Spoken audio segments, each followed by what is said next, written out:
Hello hi student, welcome back to my channel.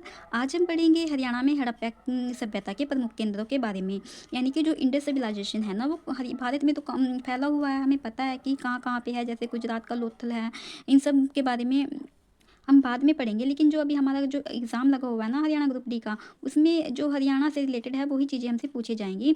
और जो हड़प्पा सभ्यता है वो उसके प्रमुख केंद्र है, यानी कि वो कहाँ कहाँ फैली थी हरियाणा में। आज हम इन सब के बारे में पढ़ेंगे। तो चलिए स्टार्ट करते हैं आज की क्लास को। तो जो राखी गढ़ी है ना, तो ये 6 जो है ना हरियाणा में प्रमुख केंद्र हैं हड़प्पा सभ्यता की। और राखी गढ़ी है, ये फेमस है। और राखी गढ़ी जो है ना ये हिसार में है। और राखी गढ़ी हड़प्पा सभ्यता का ना प्रमुख केंद्र माना जाता है। और जो बनावली है ये फतेहाबाद में है। और हड़प्पा सभ्यता का ये भी प्रमुख केंद्र माना जाता है। भिड़ाना ये भी फतेहाबाद में है। कुनाल ये भी फतेहाबाद में है। और जो फरमाना है ना, ये प्रमुख केंद्र है, ये रोहतक में है। मिठातल भिवानी में है। और ऐसे ही एक नज़र में, यानी किसी हम पेपर में जाने से पहले हम इसे ऐसे भी याद कर सकते हैं। यहाँ से नए क्वेश्चन पेपर में आता है कि जो जैसे भिड़ाना है ये कहाँ पे है, लोकेटेड है। जो हड़प्पा सभ्यता का जो स्थल है भिड़ाना, ये कहाँ पे है? हिसार में है, फतेहाबाद में है, भिवानी में है, रोहतक में है। कहाँ पे? तो ये फतेहाबाद में है। ऐसे क्वेश्चन, ऐसे इजीली क्वेश्चन आएंगे ग्रुप डी में। और तो जो हड़प्पा सभ्यता है ना, इसको हम सिंधु घाटी सभ्यता भी कहते हैं। हड़प्पा सभ्यता, देखिए हम ना कई बार पजल हो जाते हैं कि हड़प्पा सभ्यता कुछ अलग है, सिंधु घाटी सभ्यता अलग है, या मोहनजोदड़ो अलग है, लेकिन नहीं, ये ना तीनों एक ही स्थान पर हैं। और जो हड़प्पा सभ्यता है ना, ये सबसे पहले खोजी गई थी उसी स्थान पर। उसके बाद सिंधु घाटी सभ्यता, वहीं पर इसकी खोज हुई, उसको नाम दे दिया गया सिंधु घाटी सभ्यता। और उसके बाद कहीं जाकर हमें मोहनजोदड़ो की खोज की गई, उसके बाद उसका इसी का नाम दे दिया मोहनजोदड़ो। तो हड़प्पा सभ्यता, सिंधु घाटी सभ्यता या फिर मोहनजोदड़ो, ये तीनों एक ही नाम, एक ही जगह पर हैं। ये अलग अलग नहीं हैं, इसलिए आप कंफ्यूज मत होना इस को लेकर। इसीलिए हम कहते हैं कि हड़प्पा सभ्यता को ना सिंधु घाटी सभ्यता भी कहा जाता है, या मोहनजोदड़ो सभ्यता भी कहा जाता है। हरियाणा में ना हड़प्पा सभ्यता के कई महत्वपूर्ण जो इम्पोर्टेंट जो पुरातात्विक स्थल हैं हड़प्पा के, वो मिले हैं, जिसमें राखी गढ़ी जो है वो फर्स्ट है। तो जो राखी गढ़ी है ना, हड़प्पा सभ्यता का एक स्थल है जो हिसार में लोकेटेड है। और राखी गढ़ी को ना मोहनजोदड़ो की बहन भी कहा जाता है, क्योंकि जो राखी गढ़ी है ना, ये बहुत पुराना ही स्थल है हड़प्पा सभ्यता का, इसलिए इसे मोहनजोदड़ो की बहन कहा जाता है। 1963 59 में डॉक्टर सूरज भान ने इसकी खोज की थी। और 1997 या 1919 में अमरेंद्र नाथ ने इसकी खोज दोबारा से की थी और राखी गढ़ी का पता लगाया था। देखिए 2012 में ना एक रिपोर्ट आती है विश्व विरासत कोष की, और उसमें ना जो राखी गढ़ी है उसको, इस स्थल को ना खतरे में माना जाता है कि ये जो राखी गढ़ी स्थान है ना हड़प्पा सभ्यता की, ये खत्म हो जाएगा, या फिर ये खतरे में था, डेंजर जोन में था। अ, ऐसा माना जाता है।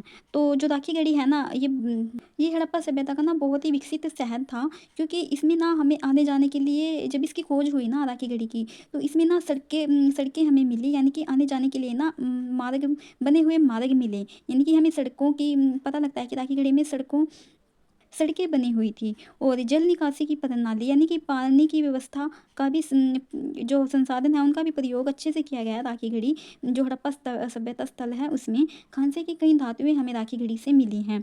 यहाँ से ना राखी गढ़ी से हमें एक नरकंकाल मिला है, और इस कंकाल का जो डीएनए है ना वो द्रविड़ लोगों से मिलता है।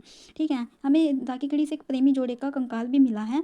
तो ये सब चीज़ें हमें राखी गढ़ी से मिली हैं। पेपर में क्वेश्चन आता है कि जो प्रेमी जोड़े का कंकाल है वो हमें कहाँ से मिला है। पेपर और ऑप्शन में आएगा कि राखी गढ़ी से मिला है, बनावली से मिला है, या फिर बिरडाना से मिला है, फिर हमाना से मिला है। ऐसे तो ये राखी गढ़ी से मिला है। ठीक है, तो जो राखी गढ़ी है ना, तो ये जो रेड डिब्बे में मैंने लिखा हुआ है ना, ये इंपॉर्टेंट है। तो जो राखी गढ़ी है ना, ये तो आपको पता है कि हिसार में लोकेटेड है। और ये हड़प्पा सभ्यता का ना ये दूसरा सबसे बड़ा स्थान है भारत में। जो हम बात करें ना पूरे भारत की, तो राखी गढ़ी पूरे भारत में दूसरा हड़प्पा का सबसे बड़ा स्थान है। और जो सबसे ये तो दूसरा है। और अगर हम पहले की बात करें तो पहला धोलावीरा है, जो गुजरात में है, धोलावीरा। ठीक है, और जो राखी गढ़ी है ना, यहाँ पे ना एक नेशनल लेवल का ना जो संग्रहालय है वो भी बनाया जा रहा है राखी गढ़ी में।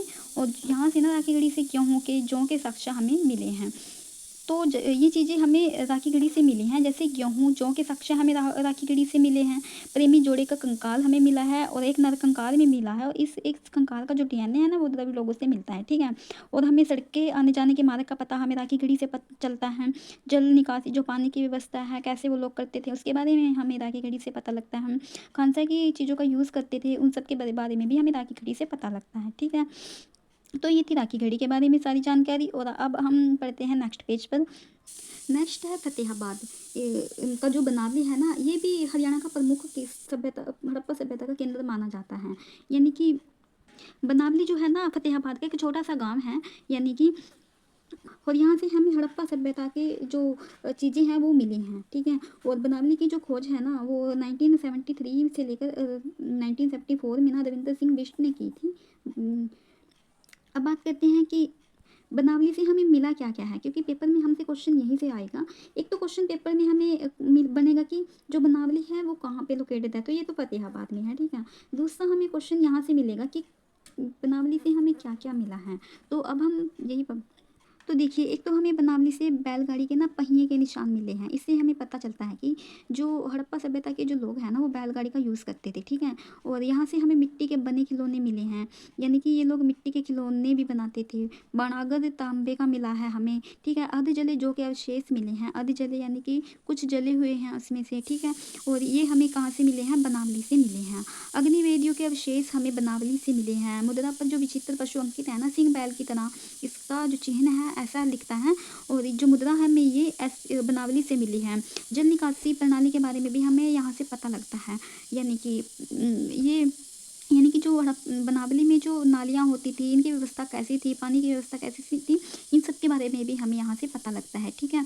अब बात करते हैं, बनावली जो है ना, ये फतेहाबाद का एक छोटा सा गांव है जो रंगोई नदी के किनारे बसा हुआ है। और आई एम सॉरी, पहले ना ये रंगोई नदी के किनारे बसा हुआ था, लेकिन जो वर्तमान में है ना, ये रंगोई नदी तो खत्म हो गई, ये तो है नहीं। तो ये घग्गर नदी के किनारे बसा हुआ है, ठीक है। इसे हम ये जो बनावली है ना, यहाँ से हमें सैंथल सभ्यता के प्रमाण मिले हैं। और जो मिट्टी का हल मिला है हमें, यहाँ से जौ के साक्ष्य मिले हैं। सिंधु सभ्यता का एक विकसित नगर हम बनावली को कह सकते हैं, ठीक है। तो ये सबको आप अच्छे से याद करिएगा, जो डिब्बे में मैंने लिखा हुआ है ये मोस्ट इंपॉर्टेंट है। अब बात करते हैं हम भेड़ाना की। देखिए, फतेहाबाद से ना हमें 3 स्थान मिले हैं हड़प्पा सभ्यता के, जिसमें एक तो है बनावली, नंबर 2 है भेड़ाना, ठीक है। तो भेड़ाना ना सिंधु घाटी सबसे सभ्यता का ना सबसे प्राचीन नगर माना जाता है। और इसका जो उत्खनन है ना, यानी इसकी जो खोज है ना, वो LS राव ने की थी। और जो वैदिक सभ्यता के साक्ष्य है ना, सब जो भेड़ाना से मिले हैं। और यहाँ से ना मिट्टी के बर्तन हो, तांबे की कुछ वस्तुएं मिली हैं भेड़ाना से, ठीक है। तो हड़प्पा सभ्यता का ना सबसे प्राचीन स्थल भेड़ाना है, ठीक है। अकॉर्डिंग टू HSSC के अनुसार, यानी HSSC क्या मानती है, हरियाणा का, अगर क्वेश्चन पेपर में है कि हरियाणा का सबसे प्राचीन स्थल हड़प्पा सभ्यता का कौन सा है, तो वो भेड़ाना है, क्योंकि HSSC इसी को मानती है। और देखिए, किताबों में ना कुछ क्वेश्चन ऐसे हैं जो किताबों में थोड़े अलग से लिखे हुए हैं, और HSSC के कुछ क्वेश्चन अलग हैं, एक ज़्यादा नहीं है, 2 से 3 ही क्वेश्चन होते हैं ऐसे जिसे HSSC अपने अकॉर्डिंग मानती हैं। तो ये भी एक क्वेश्चन है उनमें से, ठीक है। तो और वैदिक सभ्यता के जो साक्ष्य हैं ना, वो भी हमें कहाँ से मिले हैं, भिड़ाना से मिले हैं। और भिड़ाना कहाँ पे लोकेटेड है, फतेहाबाद में, ठीक है। जो कुणाल है ना, कुणाल ये भी फतेहाबाद में है, और ये हड़प्पा सभ्यता का ना प्रमुख केंद्र माना जाता है। कुणाल जो हड़प्पा सभ्यता का केंद्र है, वो सरस्वती नदी के किनारे बसा हुआ एक गांव है, यानी फतेहाबाद का ना एक छोटा सा गांव है कुणाल। और इसकी खोज ना 1986 में JS खत्री ने की और M आचार्य ने की थी, ठीक है। यहाँ से क्या मिला है हमें, 6000 वर्ष पुराने ना हमें मनके मिले हैं यहाँ से। मछली का एक कांटा मिला है हमें, 2 शाही मुकुट मिले हैं। सोने व चांदी की कुछ मोहरें हमें ये कुणाल हड़प्पा सभ्यता स्थल से मिली हैं। उल्टे V आकार का जो बाणाग्र है वो हमें यहाँ से मिला है, ठीक है। यहाँ से ना हमें एक राजा का मुकुट मिला है, ये सब तो ठीक है। लेकिन जो पेपर में मोस्ट इंपॉर्टेंट जो क्वेश्चन बनता है ना, वो ये है कि राजा का मुकुट कहाँ से मिला है, तो ये हमें कुणाल फतेहाबाद से मिला है। और सिंधु सभ्यता से पहले की सभ्यता इसे जो ये राजा का मुकुट हमें मिला है ना कुणाल सभ्यता से, ऐसा माना जाता है कि ये सिंधु सभ्यता से पहले की सभ्यता है, यानी कि इससे भी पहले की ये सभ्यता है, ठीक है। अब बात करते हैं हम मिथातल, जो हड़प्पा सभ्यता का स्थल है मिथातल, इसके बारे में। और ये ना भिवानी में स्थित है मिथातल, ठीक है। और इसकी खोज ना 1967 से 68 में डॉक्टर सूरज भान ने की थी, ठीक है। सूरज भान ने की थी। और जो यहाँ से प्राप्त हमें हुआ है ना मिथातल से, एक तो हमें कनिष्क के सिक्के मिले हैं यहाँ से, चांदी के सिक्के हमें यहाँ से मिले हैं। और एक समुद्रकालीन जो सिक्के हैं वो भी हमें कहाँ से मिले हैं, मिथातल से। तांबे की कुल्हाड़ी मिली है हमें यहाँ से, मिट्टी का तथा तांबे की चूड़ियाँ हमें मिली हैं, ठीक है। हाथी दांत की जो पिन है वो भी हमें मिथातल से मिली हैं। 2 भालों के साथ प्लस तांबे के 13 छल्ले हमें यहाँ से मिले हैं, ठीक है। सन 1967-68 में ना डॉक्टर सूरज भान ने मिथातल की खोज की थी। यहाँ यह एक सुनियोजित यानी ये वेल प्लान्ड था ये जो शहर है मिथातल, हड़प्पा सभ्यता इसका। और सड़कें ना एक दूसरे के समकोण पर काटती हैं, यानी कि एक दूसरे से जुड़ी हुई सड़कें थी मिथातल में। अब बात करते हैं फरमाना खास, यानी ये रोहतक में, ये भी हड़प्पा रोहतक में है और ये हड़प्पा सभ्यता का ना प्रमुख केंद्र माना जाता है। और इसकी खोज ना डॉक्टर विवेक दांगी ने की थी। यहाँ से जो हमें मिला है ना, एक तो कब्रिस्तान में ना 70 शव दफनाने का खुलासा जो है ना वो यहाँ से हुआ है, फरमाना खास रोहतक से। एक हमें यहाँ से सेल खड़ी की ना 4 मोहरे प्राप्त हुए हैं और एक हमें नर कंकाल व आभूषण मिले। एक तो हमें नर का कंकाल मिला है यहाँ से और कुछ आभूषण हमें यहाँ से मिले हैं, ठीक है। उसके बाद हम बात करें, देखिए जो 6-7 हड़प्पा सभ्यता का ना प्रमुख केंद्र है, जो पेपर में भी हमें ज़्यादा क्वेश्चन जहाँ से बनते हैं वो 6-7 स्थल हैं जो अभी तक हमने पढ़े। उसके बाद एक ये इंपॉर्टेंट है सीसवाल सभ्यता, ठीक है। उसके बाद ना कुछ और भी हैं 6 से 7, लेकिन उसके ना हम सिर्फ नाम याद रख सकते हैं, रखेंगे और कुछ भी नहीं। तो पहले हम सीसवाल सभ्यता को पढ़ते हैं। यहाँ से भी क्वेश्चन जो है हमें पेपर में देखने को मिलते हैं। जो सीसवाल सभ्यता ना है ये हिसार में है और इसकी खोज ना 1968 में डॉक्टर सूरज भान ने की थी। और सीसवाल जो गांव है ये हिसार में है।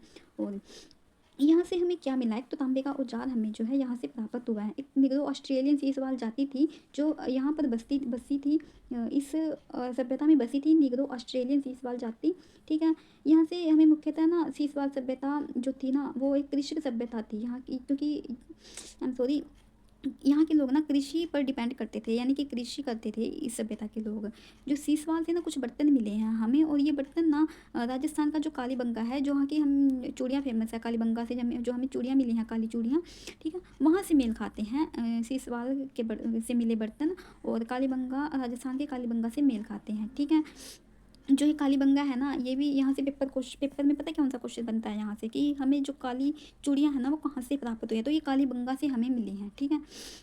तो सीसवाल सभ्यता ने कृषि सभ्यता कहती, और यहाँ से हमें तांबे का औजार मिला है। निग्रो ऑस्ट्रेलियन जो सीसवाल जाति है ना वो सीसवाल सभ्यता की है, ठीक है।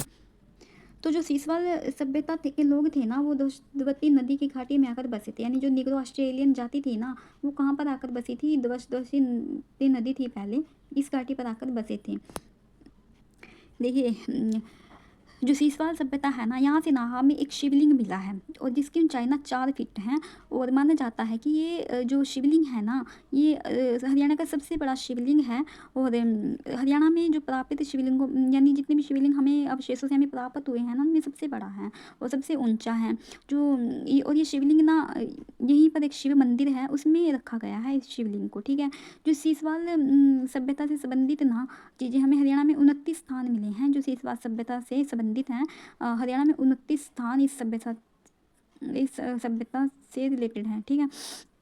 देखिए ये ना हरियाणा के अन्य कुछ अदर प्रमुख केंद्र हैं, जैसे इनके ना हमें बस नाम याद रखने हैं। आई एम सॉरी, पता नहीं ये ब्लर कैसे आ गया, आई एम सॉरी टू से। देखिए हरियाणा के कुछ और भी प्रमुख केंद्र हैं हड़प्पा सभ्यता के जो हमें हरियाणा में ही हैं। और जैसे भगवानपुर ये कुछ क्षेत्र में है, दौलतपुर हड़प्पा सभ्यता का ये भी केंद्र है, ये कुछ क्षेत्र में है। गिरावट जो है ये रोहतक में है। बालू हड़प्पा सभ्यता का ये भी एक स्थल है, ये कैथल में है। जोगनखेड़ा कुरुक्षेत्र में, मदीना। और जो तक्षखेड़ा है ये भी कहाँ पे है, रोहतक में है। इनसे हमें चीज़ें याद करने की ज़रूरत नहीं है क्योंकि अब तक जितने भी यहाँ से ना इनके हमें सिर्फ नाम याद रखने हैं और इससे ज़्यादा पेपर में नहीं आएगा हरियाणा ग्रुप डी के। जो मैंने आपको पढ़ाया है ना अब तक उसको ही अच्छे से याद कर लीजिएगा और इन्हीं में से आपको क्वेश्चन जो है वो देखने को मिलेगा। और ये सिर्फ आप नाम इसके याद कर सकते हैं, बाकी इसमें चीज़ें याद करने की ज़रूरत नहीं है। अगर आपके पास टाइम है तो आप कर भी सकते हैं, लेकिन एग्ज़ाम के पॉइंट ऑफ व्यू से देखा जाए तो ये सब इतना ही पेपर में हमें देखने को मिलेगा। तो ये थी आज की वीडियो और मिलते हैं नेक्स्ट वीडियो में। अगर आपको ये वीडियो अच्छी लगी हो, आपको ये क्लास अच्छी लगी हो तो प्लीज़ इस चैनल को सब्सक्राइब कीजिएगा, वीडियो को लाइक कीजिएगा। और thank you for watching this video, bye.